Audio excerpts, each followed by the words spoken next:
ಎಲ್ಲರಿಗೂ ನಮಸ್ಕಾರ. ನಾನು ನಿಮ್ಮ ಆಕಾಶ್ ಮಾತಾಡ್ತಾ ಇದ್ದೀನಿ. ಇವತ್ತಿನ ವಿಡಿಯೋ ಕಾಂಟ್ರವರ್ಷಿಯಲ್ ಅಂತೂ ಅಲ್ಲ. ಇವತ್ತಿನ ವಿಡಿಯೋ ಕಾನ್ಸ್ಪಿರಸಿ ಥಿಯರಿಯೂ ಅಲ್ಲ. ಇವತ್ತಿನ ವಿಡಿಯೋದ್ರಲ್ಲಿ ನಾವು ಫ್ಯಾಕ್ಟ್ಸ್ ಬೇಸ್ಡಾಗಿ ಒಂದು ಕನ್ಕ್ಲೂಷನಿಗೆ ಬರ್ತೀವಿ. South India is better, north India is better. ಈ ಡಿಬೇಟು ಏನಿಲ್ಲ ಅಂದರೂ ತುಂಬ ವರ್ಷಗಳಿಂದ ಮಾತಾಡ್ತಾರೆ. ಈ ಡಿಬೇಟು ಪಾರ್ಲಿಮೆಂಟಲ್ಲಿ ಎಂಪಿಗಳು ಅವ್ರವ್ರು ಕಿತ್ತಾಡ್ತಾರೆ, ರಾಜ್ಯದಲ್ಲಿರೋ ಜನನೂ ಕಿತ್ತಾಡ್ತಾರೆ. ಆಲ್ರೆಡಿ ಸೌತ್ ಇಂಡಿಯಾದ್ರಲ್ಲಿ ನಾರ್ತ್ ಇಂಡಿಯಾ ಅವ್ರನ್ನ ಬೈತಾರೆ, ನಾರ್ತ್ ಇಂಡಿಯಾದ್ರಲ್ಲಿ ಸೌತ್ ಇಂಡಿಯಾ ಅವ್ರನ್ನ ಬೈತಾರೆ. ಆಲ್ರೆಡಿ ಈ ಡಿವಿಷನ್ ಇರೋವಾಗ ಈ ಎಂಪಿಗಳು ಬಂದು ದೇಶ ವಿಭಜನೆ ಮಾಡಬೇಕಂತಲೂ ಮಾತಾಡ್ತಾರೆ. ಅವರು ದೇಶ ವಿಭಜನೆ ಮಾಡಬೇಕಂತ ಹೇಳೋದಕ್ಕೆ ಒಂದು ಸ್ಟ್ರಿಕ್ಟ್ ಕಾರಣ ಇದೆ. ಆ ಕಾರಣ ಏನಂತ ಇವತ್ತು ನಾವು ಈ ವಿಡಿಯೋದ್ರಲ್ಲಿ ತಿಳ್ಕೊತೀವಿ. ಈ ದೇಶ ವಿಭಜನೆ ಮಾಡಿದ್ರೆ ನಮ್ಮ ರಾಜ್ಯ ಚೆನ್ನಾಗಿರುತ್ತಾ, ಇಲ್ಲ ದೇಶ ವಿಭಜನೆ ಮಾಡದಿರ ಇದ್ರೆ ನಮ್ಮ ದೇಶ ಚೆನ್ನಾಗಿರುತ್ತಾ ಅಂತ ಈ ವಿಡಿಯೋದ್ರಲ್ಲಿ ನಾವು ತಿಳ್ಕೊತೀವಿ. ಈಗ ಮೆಂಬರ್ ಆಫ್ ಪಾರ್ಲಿಮೆಂಟ್ಸ್ ಈ ಥರ ಮಾತುಗಳು ಹೇಳೋದಕ್ಕೆ ಒಂದು ಒಳ್ಳೆ ಕಾರಣ ಇದೆ. I am much more concerned about what happens to all this money when it goes to the poorer states. Why is it not leading to development? ನಾವು ಅವ್ರನ್ನ ನೀವು ತಪ್ಪಾಗಿ ಹೇಳ್ತಿದ್ದೀರ ಅಂತಲೂ ಹೇಳೋಕ್ಕಾಗಲ್ಲ. ಮೇಲ್ಮೇಲೆ ನಮಗೇನು ಗೊತ್ತಾಗುತ್ತೆ, ನಮಗೇನು ಹೇಳ್ತಾರೆ ಅಂದರೆ, ನಮ್ಮ ರಾಜ್ಯದಿಂದ ಸೆಂಟ್ರಲ್ಗೆ 100 ರೂಪಾಯಿ ಹೋಗ್ತಾ ಇದೆ, 13 ರೂಪಾಯಿ ನಮಗೆ ತಿರ್ಗಾ ಬರ್ತಾ ಇದೆ. ಮಿಕ್ಕಿದ ದುಡ್ಡು ಎಲ್ಲಿ? ಮಿಕ್ಕಿದ ದುಡ್ಡು ನಾರ್ತ್ ಇಂಡಿಯಾಗೆ ಹೋಗ್ತಾ ಇದೆ ಡೆವಲಪ್ಮೆಂಟ್ಗಾಗಿ.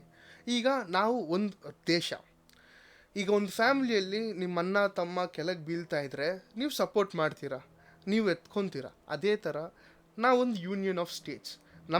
ನಾಳೆ ದಿನ ನಮ್ಮ ರಾಜ್ಯಕ್ಕೆ ಒಂದು ಪ್ರಾಬ್ಲಮ್ ಇದ್ದರೂ ಬೇರೆ ರಾಜ್ಯದಿಂದ ದುಡ್ಡು ಬರುತ್ತೆ ನಮ್ಮ ಡೆವಲಪ್ಮೆಂಟ್ಗಾಗಿ. ಸೊ ಅದೇ ಥರನೇ ಈಗ south India is a ಫ್ಲರಿಶ್ಡ್ place. Economically ತುಂಬ ಬೂಮ್ ಆಗಿರೋ ಜಾಗ. ತಮಿಳ್ನಾಡು ಮತ್ತು ಕರ್ನಾಟಕ ಎಲ್ಲ ಎಕನಾಮಿಕಲಿ ತುಂಬ ಟಾಪಲ್ಲಿರೋ ಜಾಗ. ತಮಿಳ್ನಾಡು, ಕರ್ನಾಟಕ, ಮಹಾರಾಷ್ಟ್ರ ಈ ಸ್ಟೇಟ್ಗಳೆಲ್ಲ ಎಕನಾಮಿಕಲಿ ತುಂಬ ಪವರ್ಫುಲ್ ಸ್ಟೇಟ್ಸ್. ಸೊ ಈ ಸ್ಟೇಟಿಂದ ಕಲೆಕ್ಟ್ ಆಗ್ತಿರೋ ಟ್ಯಾಕ್ಸ್ ಮನಿ ಹೋಗ್ತಾ ಇರೋದೆಲ್ಲಿಗೆ? ಉತ್ತರ ಪ್ರದೇಶಿಗೆ, ಬಿಹಾರಿಗೆ. ಸರಿ, ಇಲ್ಲಿ ತನಕ ಪಿ ಅವರು ಒಂದು ಪಾಯಿಂಟ್ ಹೇಳ್ತಾರೆ, ಬಟ್ ಇಲ್ಲ ಅವ್ರ ಪಾಯಿಂಟಿಗೆ ಬೇಸ್ ಇಲ್ಲ. ಇಲ್ಲ ಅವ್ರ ಪಾಯಿಂಟಲ್ಲಿ ಅವ್ರ ಕೈಲಿ ಏನು ಜಸ್ಟಿಫೈ ಮಾಡೋಕ್ಕಾಗಲ್ಲ. ಯಾಕಂದರೆ ಕೌಂಟರ್ ನಾವು ಹೇಳ್ಬೋದು, ಎಲ್ಲ ಒಂದೇ ದೇಶದವರು, ನಾವು ಇನ್ನೊಂದು ಸ್ಟೇಟಿಗೆ ಹೆಲ್ಪ್ ಮಾಡ್ತಾ ಇದ್ದೀವಿ ಅಂತ. ಇಲ್ಲಿ ಆಗ ಮೆಂಬರ್ ಆಫ್ ಪಾರ್ಲಿಮೆಂಟ್ ಅವ್ರು ಕೇಳೋದೊಂದೇ, ಸರಿ ನಮ್ಮ ದುಡ್ಡು ನಾರ್ತ್ ಇಂಡಿಯಾಗೆ ಹೋಗ್ತಾ ಇದೆ, ಬಟ್ ಅಲ್ಲಿ ಏನು ಡೆವಲಪ್ಮೆಂಟ್ ಆಗೋದು ನಾನು ನೋಡ್ತಾ ಇಲ್ಲ. देश का भी कोई कोना, देश का कोई क्षेत्र विकास से वंचित रह जाएगा तो देश विकसित नहीं हो सकता है. For the entire southern states, there is an injustice caused by the government of India. It's the lack of progress. It's like throwing money down a well. What is happening that this money is not able to achieve outcome? ತುಂಬ ವರ್ಷಗಳಿಂದ ದುಡ್ಡು ಹೋಗ್ತಾನೇ ಇದೆ, but ಯಾರ ಜೋಬಿಗೆ ಹೋಗ್ತಾ ಇದೆ? ಅಲ್ಲಿ ಒಂದು ಬ್ರಿಡ್ಜ್ನೇ ಕಳ್ತನ ಮಾಡ್ಕೊಂಡು ಹೋಗ್ತಾರೆ ಬಿಹಾರಲ್ಲಿ, ಇಲ್ಲ ಸೆಲಿಫೋನ್ ಟವರ್ನೇ ಕಳ್ತನ ಮಾಡ್ಕೊಂಡು ಹೋಗ್ತಾರೆ. ಆ ಥರ ಇರೋ ಊರಿಗೆ ನಾನು ಕಷ್ಟಪಟ್ಟು ದುಡ್ದಿದ್ದಿಲ್ಲ, ನನ್ನ ರಾಜ್ಯದವ್ರು ಕಷ್ಟಪಟ್ಟು ಟ್ಯಾಕ್ಸ್ ಕಟ್ಟಿರೋ ದುಡ್ಡು ಆ ರಾಜ್ಯಕ್ಕೆ ಹೋಗಿ ಅಲ್ಲಿ ಏನು ಡೆವಲಪ್ಮೆಂಟ್ ಆಗ್ತಾ ಇಲ್ಲ. ಅಕೌಂಟಬಿಲಿಟಿನೇ ನಮ್ಮ ಪಿಗಳು ಕೇಳ್ತಾ ಇರೋದು, ದುಡ್ಡು ಎಲ್ಲಿ ಹೋಗ್ತಾ ಇದೆ? ಈ ಪಾಯಿಂಟು ಪಿ ಅವರು ಇಕ್ಕಿದ್ರೆ ನೀವೇನು ರೆಸ್ಪಾಂಡ್ ಮಾಡ್ತೀರಾ? ಒಂದು ಸಿಟಿಸನ್ ಆಗಿ ನಿಮಗೇನು ಕ್ವಶನ್ ಇರಲ್ಲ. ನೀವು ಹೌದಪ್ಪ ನಮ್ಮ ಪಿ ಏನು ಹೇಳ್ತಿದ್ದಾರೆ ಅದೇ ಕರೆಕ್ಟು, ನಾನು ಕಷ್ಟಪಟ್ಟು ಟ್ಯಾಕ್ಸ್ ಕಟ್ತಾ ಇದ್ದೀನಿ, ಅದು ಯಾವನಿಗೋ ಹೋಗ್ತಾ ಇದೆ, ಅಲ್ಲಿ ಡೆವಲಪ್ಮೆಂಟ್ ಆಗ್ತಿಲ್ಲ, ಅವ್ನು ತಿಂತಾ ಇರ್ತಾನೆ. ಆಗ ನಿಮಗೆ ಬ್ಲಡ್ ಬಾಯ್ಲ್ ಆಗುತ್ತೆ. ಆಗ ಈ ಥರ ದೇಶ ವಿಭಜನೆ ಅಂತ ಒಂದು ಮಾತು ಬಂದರೂ ನೀವು ಅದಕ್ಕೆ ಅಗೇನ್ಸ್ಟ್ ಆಗಿರಲ್ಲ, ಓಪನ್ ಮೈಂಡೆಡ್ ಆಗೇ ಇರ್ತೀರಾ, ಯೋಚನೆ ಮಾಡ್ತೀರಾ. ಬಟ್ ಇಲ್ಲಿ ಪಿಗಳವರು ಒಂದು ನಿಮಗೆ ರಿವೀಲ್ ಮಾಡಲ್ಲ. ಡೀಪಾಗಿ ಒಂದು ಮ್ಯಾಟ್ರ್ ಏನಿದೆ ಅಂದರೆ, ನಮ್ಮ ಓಟಿಗೆ ಬೆಲೆ ಇಲ್ದಿರಂಗೆ ಆಗ್ತಿದೆ. ಸೊ ನಮ್ಮ ಓಟಿಗೆ ಬೆಲೆ ಇಲ್ದಿರಂಗೆ ಆದರೆ ನಾವು ಎಲೆಕ್ಟ್ ಮಾಡೋ ಪಿಗಳವ್ರಿಗೆ ನಾಳೆ ದಿನ ಪಾರ್ಲಿಮೆಂಟಲ್ಲಿ ವಾಯ್ಸ್ ಇರಲ್ಲ. ಅದೇ ನಾವು ತಿಳ್ಕೊಬೇಕು.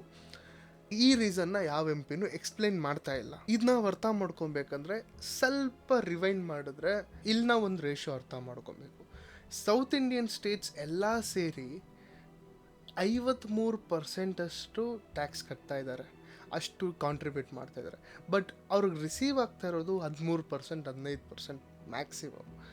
ಅದೇ ನಾರ್ತ್ ಇಂಡಿಯಾದ್ರಲ್ಲಿ ಕೆಲವು ಗ್ರೂಪ್ ಆಫ್ ಸ್ಟೇಟ್ಸ್, ಒಂದು 5-6 ಸ್ಟೇಟ್ಗಳು ಸೇರಿ ಟ್ಯಾಕ್ಸ್ ಕಟ್ತಾ ಇರೋದು 10%, ಬಟ್ ಅವ್ರಿಗೆ ರಿಸೀವ್ ಆಗ್ತಿರೋದು 30-35%. ಎಷ್ಟು ಮಾತ್ರಕ್ಕೆ ಸೇರಿ.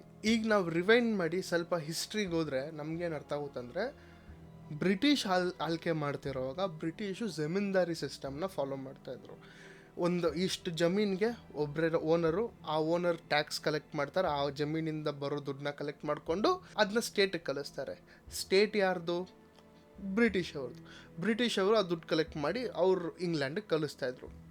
ಸೊ ಫ್ರೀಡಮ್ ಬಂದಮೇಲೆ ಕೆಲವು ಲೀಡ್ರುಗಳು ನಮಗೆ ಡೆವಲಪ್ಮೆಂಟ್ ಸೆಕೆಂಡು, ನಮಗೆ ಮರ್ಯಾದೆ ಮುಖ್ಯ, ನಮಗೆ ರೆಸ್ಪೆಕ್ಟ್ ಮುಖ್ಯ, ನಾನು ನಿಮ್ಮ ಜಾತಿಯವನು ನನಗೆ ಓಟ್ ಹಾಕಿ, ಈ ಥರ ಸ್ಲೋಗನ್ಸ್ ಮಾಡಿಕೊಂಡು ಪವರಿಗೆ ಬಂದರು. ನೀವೇ ಯೋಚನೆ ಮಾಡಿ, ಈ ಥರ ಸ್ಲೋಗನ್ಸ್ ಮಾಡಿ ಪವರಿಗೆ ಬಂದವರು ಡೆವಲಪ್ಮೆಂಟ್ ಬಗ್ಗೆ ಏನಾದರೂ ಯೋಚನೆ ಮಾಡ್ತಾರಾ? ನಾರ್ತ್ ಇಂಡಿಯಾದ್ರಲ್ಲಿ ಮೋಸ್ಟ್ ಆಫ್ ದ ಲೀಡರ್ಸ್ ಇದೇ ಕ್ಯಾಟಗರಿಯಲ್ಲಿ ಬರೋರು. ಈ ಡೆವಲಪ್ಮೆಂಟ್ ಇಲ್ದಿರ ಬರೀ ಓಟ್ಗಳಿಗಾಗಿ ಅವ್ರು ಮಾತಾಡ್ತಿದ್ದಿದ್ದ ಜಾಗ ತುಂಬ ಹೊಸ ಬಿಸ್ನೆಸ್ಗಳಿಗೂ ಅನ್ಸೇಫ್ ಆಗಿತ್ತು, ಅಲ್ಲಿರೋ ಜನತೆಗೆ ಅನ್ಸೇಫ್ ಆಗಿತ್ತು. ಇದನ್ನೇ ಜಂಗಲ್ ರಾಜ್ ಅಂತ ಹಿಸ್ಟಾರಿಯನ್ಸ್ ಹೇಳ್ತಾರೆ. ಇದೇನು 100 ವರ್ಷ 200 ವರ್ಷದ ಹಿಂದೆದಲ್ಲ, ಇದೇನಿಲ್ಲ ಅಂದರೂ ಒಂದು 25-30 ವರ್ಷ ಹಿಂದೆ ಇದ್ದಿದ್ದ ಸಿನಾರಿಯೋನೇ ನಾನು ಈಗ ಹೇಳ್ತಾ ಇರೋದು ನಿಮಗೆ. ಆವಾಗ ಸೆಂಟ್ರಲ್ ಗೌರ್ಮೆಂಟಿಗೆ ಒಂದು ಅರ್ಥ ಆಯಿತು, ನಮ್ಮ ದೇಶದಲ್ಲಿ ನಾರ್ತ್ ಇಂಡಿಯಾದ್ರಲ್ಲಿ ಅಷ್ಟು ಡೆವಲಪ್ಮೆಂಟ್ ಆಗ್ತಾ ಇಲ್ಲ, ಬಟ್ ನಮ್ಮ ದೇಶಕ್ಕೀಗ ಡೆವಲಪ್ಮೆಂಟ್ ಆಗಬೇಕು, ಈಗ ಫಂಡ್ಸ್ ಬರಬೇಕು. ಸೊ ಅದಕ್ಕೆ ಏನು ಮಾಡ್ತಾರೆ, ಫ್ರೈಟ್ ಈಕ್ವಲೈಸೇಷನ್ ಪಾಲಿಸಿ ಅಂತ ಒಂದು ಪಾಲಿಸಿನ ಇಂಟ್ರಡ್ಯೂಸ್ ಮಾಡ್ತಾರೆ. ನಮ್ಮ ದೇಶದ ಹಿಸ್ಟ್ರಿಯಲ್ಲೇ ವರ್ಸ್ಟ್ ಎಕನಾಮಿಕ್ ಪಾಲಿಸಿ ಅಂದರೆ ಈ ಪಾಲಿಸಿನೇ. ಇದರಿಂದನೇ ಇವತ್ತು ನಮ್ಮ ದೇಶದಲ್ಲಿ ಏನೇ ಅನ್ಇಕ್ವಾಲಿಟಿ ನೋಡ್ತಾ ಇದ್ದೀವಿ, ಈ ಒಂದು ಪಾಲಿಸಿನೇ ಕಾರಣ. ಅದಕ್ಕೆ ಈ ಪಾಲಿಸಿಯಲ್ಲಿ ಈ ಪಾಲಿಸಿ ಇಂಟ್ರಡ್ಯೂಸ್ ಮಾಡೋದಕ್ಕೆ ಗೌರ್ಮೆಂಟ್ಗೆ ಒಂದು ಕಾರಣ ಇತ್ತು. ಗೌರ್ಮೆಂಟ್ ಅರ್ಥ ಮಾಡ್ಕೊಂಡಿತ್ತು, ಮೋಸ್ಟ್ ಆಫ್ ದ ರಿಸೋರ್ಸಸ್ ಏನೇ ಐರನ್ ಇರಲಿ, ಕೋಲ್ ಇರಲಿ, ಕಾಪರ್ ಇರಲಿ, ಎಲ್ಲನೂ ನಾರ್ತ್ ಇಂಡಿಯಾದ್ರಲ್ಲಿದೆ. ಸೊ ಈ ಥರ ರಿಸೋರ್ಸಸ್ ಎಲ್ಲ ನಾರ್ತ್ ಇಂಡಿಯಾದ್ರಲ್ಲಿರೋವಾಗ ಯಾಕೆ ಒಂದು ಬಿಸ್ನೆಸ್ ಮ್ಯಾನ್ ಇಲ್ಲಾಂದ್ರೆ ಒಂದು ಇನ್ವೆಸ್ಟರ್ ಸೌತ್ ಇಂಡಿಯಾದ್ರಲ್ಲಿ ಇನ್ವೆಸ್ಟ್ ಮಾಡ್ತಾರೆ? ಸೊ ಸೆಂಟ್ರಲ್ ಗೌರ್ಮೆಂಟ್ ಆಗ ಏನು ಡಿಸಿಷನ್ ತೊಗೊತಾರೆ ಅಂದರೆ, ಏನೇ ಬಿಸ್ನೆಸ್ಸಸ್ ಸೌತ್ ಇಂಡಿಯಾದಲ್ಲಿ ಮಾಡಿದ್ರೆ ಆ ಬಿಸ್ನೆಸ್ಸಿಗೆ ಸಬ್ಸಿಡಿ ಕೊಡ್ತಾಯಿದ್ರು. ತುಂಬ ಸಬ್ಸಿಡಿ. ಲೈಕ್ ನೀವು 10 ಲಕ್ಷದ ಒಂದು ಬಿಸ್ನೆಸ್ ಸ್ಟಾರ್ಟ್ ಮಾಡ್ತಾ ಇದ್ದೀರಾ ಅಂದ್ಕೊಳ್ಳಿ, 9 ಲಕ್ಷ ಗೌರ್ಮೆಂಟ್ ನಿಮಗೆ ಕೊಡ್ತಾಯಿದ್ರು. ಈಗ ನಿಮಗೆ ನಾರ್ತ್ ಇಂಡಿಯಾಯಿಂದ ಒಂದು 50 kg ಕಾಪರ್ ಸೌತ್ ಇಂಡಿಯಾಗೆ ತರಬೇಕು ಅಂದ್ಕೊಳ್ಳಿ, ಅದಕ್ಕೆ ನಿಮಗೆ 1000 ರೂಪಾಯಿ ಆಗ್ತಾಯಿದ್ರೆ ನೀವು ಬರೀ 15-20 ರೂಪಾಯಿ ಕೊಟ್ಟರೆ ಸಾಕಿತ್ತು. ಅಷ್ಟು ಸಬ್ಸಿಡಿ ಮಾಡಿಬಿಟ್ಟಿದ್ರು.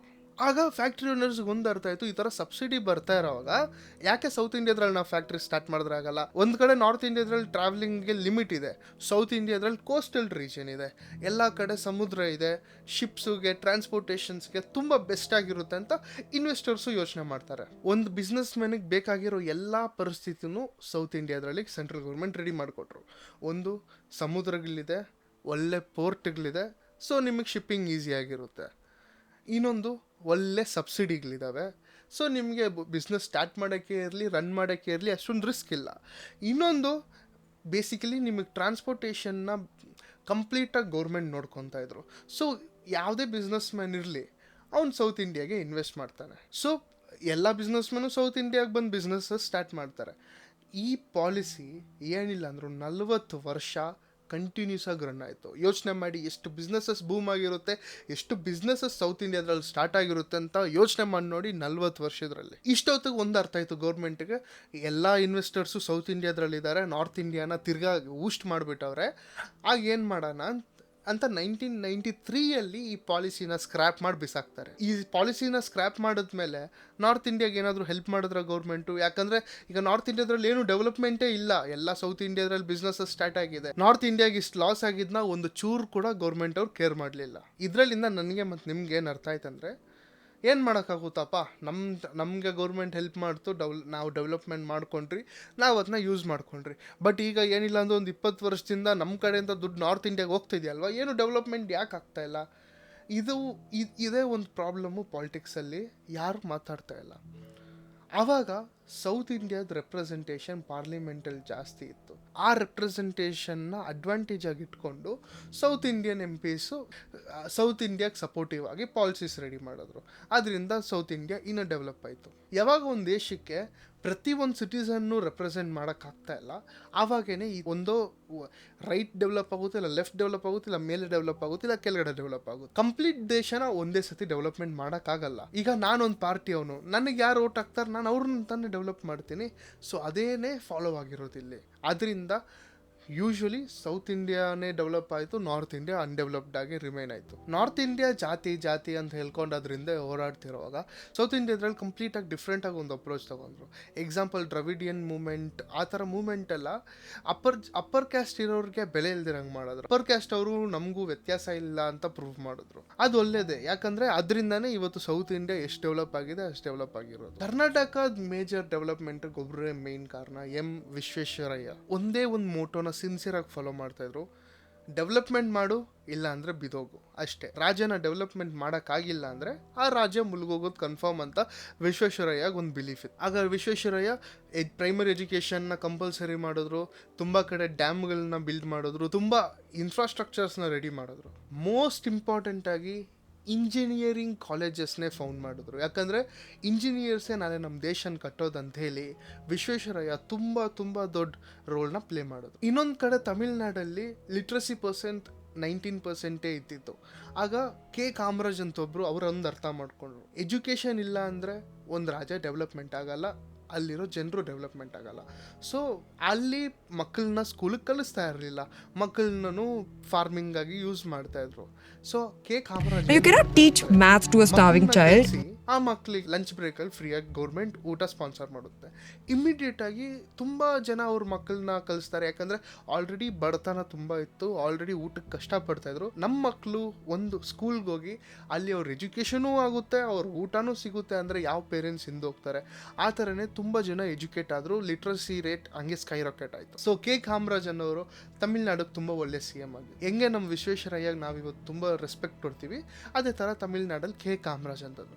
ಈ ಥರ ತುಂಬ ಎಕ್ಸಾಂಪಲ್ಸ್ ಇದೆ. ಒಂದೊಂದು ಕಡೆ ಒಂದೊಂದು ರೀತಿಯಲ್ಲಿ ನಮ್ಮ ಊರನ್ನ, ನಮ್ಮ ರಾಜ್ಯನ ಹೆಂಗೆ ಡೆವಲಪ್ಮೆಂಟ್ ಮಾಡಬೇಕಂತ ಸೌತ್ ಇಂಡಿಯಾ ಅವ್ರು ಯೋಚನೆ ಮಾಡಿದ್ರು. ಸೊ ಕರ್ನಾಟಕ IT ಪಾಲಿಸಿನ ಇಂಟ್ರಡ್ಯೂಸ್ ಮಾಡಿದ್ದು, ಕರ್ನಾಟಕ ಸಿಲಿಕಾನ್ ವ್ಯಾಲಿ ಆಯಿತು. ಇನ್ನೊಂದು ಕಡೆ ತಮಿಳ್ನಾಡು ಇಂಡಸ್ಟ್ರಿನ ತುಂಬ ಸಪೋರ್ಟ್ ಮಾಡಿದ್ದಕ್ಕೆ ತುಂಬ ದೊಡ್ಡ ಕಂಪನಿ ಲೈಕ್ ಫೋರ್ಡ್, ಏನೇ ಕಾರ್ ಮ್ಯಾನುಫ್ಯಾಕ್ಚರಿಂಗ್ ಕಂಪನೀಸ್ ಇದ್ರು ತಮಿಳ್ನಾಡಲ್ಲಾಯಿತು. ಈ ಥರ ನಮ್ಮ ರಾಜ್ಯಗಳನ್ನ ನಾವು ಸಪೋರ್ಟ್ ಮಾಡಿ ನಮ್ಮ ರಾಜ್ಯಗಳನ್ನ ನಾವು ಡೆವಲಪ್ ಮಾಡ್ತೀವಂತ ಡಿಸೈಡ್ ಆದಾಗ, ನಮ್ಮ ಮಿನಿಸ್ಟ್ರುಗಳು ನಮ್ಮ ರಾಜ್ಯನ ಡೆವಲಪ್ ಮಾಡಬೇಕು ಅಂತ ಡಿಸೈಡ್ ಆದಾಗ ಡೆವಲಪ್ಮೆಂಟ್ ಆಯಿತು. ಬಟ್ ನಾರ್ತ್ ಇಂಡಿಯಾದ್ರಲ್ಲಿ ಏನಾಗ್ತಾ ಇತ್ತು, ಕ್ಯಾಸ್ಟ್, ನಮ್ಮ ಜಾತಿ ನಿಮ್ಮ ಜಾತಿ, ಈಗಲೂ ಅಲ್ಲಿ ತುಂಬ ಎಕ್ಸ್ಟ್ರೀಮಾಗೆ ಫಾಲೋ ಮಾಡ್ತಾರೆ. ಸೊ ಅದರಿಂದ ಅದಿನ್ನ ಪೂವರ್ ಆಗೇ ಇದೆ. ಬಟ್ ಇಷ್ಟು ನಿಮ್ಗೆ ಅರ್ಥ ಆಗಿದ್ರೆ ಇಲ್ಲಿ ತುಂಬ ದೊಡ್ಡ ವಿಷಯ ಏನೋ ಒಂದು ಹೈಡ, ನಾನು ಸ್ಟಾರ್ಟಿಂಗಲ್ಲಿ ಹೇಳಿದ್ನಲ್ಲ, ನಿಮ್ಮ ಓಟಿಗೆ ನಮ್ಮ ಓಟಿಗೆ ಬೆಲೆ ಇಲ್ದಿರಂಗೆ ಆಗ್ತಾ ಇದೆ. ಅದಕ್ಕಾಗಿ MP ಅವರು ಇವಾಗ ಅಷ್ಟೊಂದು ಫೈಟ್ ಮಾಡ್ತಾ ಇರೋದು. 1976 ಒಂದು ಆ್ಯಕ್ಟ್ ಬಂತು, ದ ಕಾನ್ಸ್ಟಿಟ್ಯೂಷನ್ಸ್ 42nd ಅಮೆಂಡ್ಮೆಂಟ್ 1976. ಈ ಆ್ಯಕ್ಟೇ ಅದಕ್ಕೆ ಕಾರಣ. ಇದರಲ್ಲಿಂದ ನಮ್ಮ MP ಗಳಲ್ಲಿ ಪಾರ್ಲಿಮೆಂಟಲ್ಲಿ ಪವರ್ ಇಲ್ಲ ಅಂದರೆ ಅವ್ರ ಕೈಯಲ್ಲಿ ಏನೇ ಪಾಲಿಸಿ, ಏನೇ ಲಾ ಪಾಸ್ ಮಾಡ್ತಾಯಿದ್ರು, ಅವ್ರ ಕೈಯಲ್ಲಿ ಅದಕ್ಕಾಗಿ ಸಪೋರ್ಟೋ ಇಲ್ಲ ರಿಜೆಕ್ಟ್ ಮಾಡಿದ್ರೆ ಅವ್ರಿಗೆ ಬೆಲೆ ಇರಲ್ಲ, ಅವ್ರ ಕೈಯಲ್ಲಿ ಏನೇ ಲಾನೂ ಪಾಸ್ ಮಾಡೋಕ್ಕಾಗಲ್ಲ. ಬಟ್ ಏನಪ್ಪ ಆ ವಿಷಯ, ಏನು ಆ್ಯಕ್ಟಲ್ಲಿ ಡೀಟೇಲ್, ಏನು ಆ್ಯಕ್ಟಲ್ಲಿದೆ, ಆ ಆ್ಯಕ್ಟಿಂದ ಯಾಕೆ ನಮ್ಮ MP ಅವ್ರಿಗೆ ಸ್ಟ್ರೆಂತ್ ಇರಲ್ಲ ಅಂತ ಅದು ನೆಕ್ಸ್ಟ್ ವೀಡಿಯೋದ್ರಲ್ಲಿ ತಿಳ್ಕೊಳೋಣ. ನಾಳೆ ಸೇಮ್ ಟೈಮ್ 8 ಗಂಟೆಗೆ ನೆಕ್ಸ್ಟ್ ವೀಡಿಯೋನ ಅಪ್ಲೋಡ್ ಆಗುತ್ತೆ.